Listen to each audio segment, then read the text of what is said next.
Виктор Викторович Майгоров, дважды бронзовый призер Олимпийских игр Нагано и Солт-Лейк-Сити, ныне президент Союза биатлонистов России.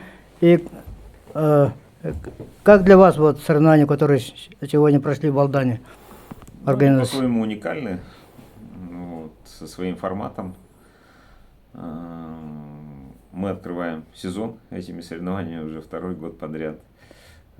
Насколько мое объективно, субъективное мнение, оно интересен для спортсменов, интересен для зрителей, даже которые те зрители, которые не сильно погружены в биатлон.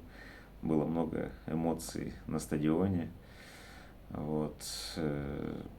И, ну, плюс сама организация на очень высоком уровне по всем нашим, наверное, критериям, форматам, поэтому только могу сказать молодцы.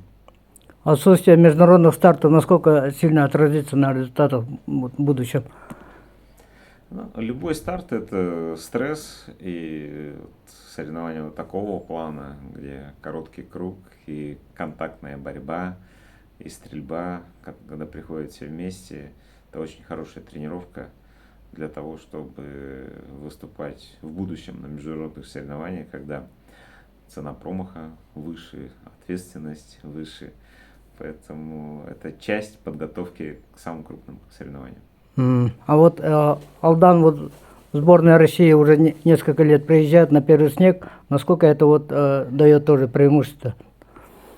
Ну, как бы, может быть, это какое-то не глобальное преимущество, но сегодня, наверное, только в Алдане есть натуральный снег. И, не знаю, может быть, лыжники в Тёе уже тоже стоят на снегу.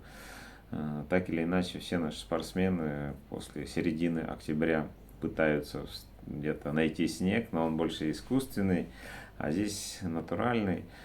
Поэтому плюс климатические условия хорошие, хорошие условия питания, проживания. Есть вся инфраструктура, которая нам надо, даже тир закрытый есть. В связи с этим команда с удовольствием все это использует. И что вы ожидаете будущих вот, соревнованиях, когда Россия вернется на международные старты? Я, как и все, как и многие спортсмены, и тренеры, болельщики, надеюсь, что мы вернемся в международный календарь. Когда это произойдет, к сожалению, не могу сказать. Вот, но тенденция определенная есть, глядя на другие виды спорта. Надеюсь, что и наш вид спорта не останется в стороне. Спасибо. Пожалуйста.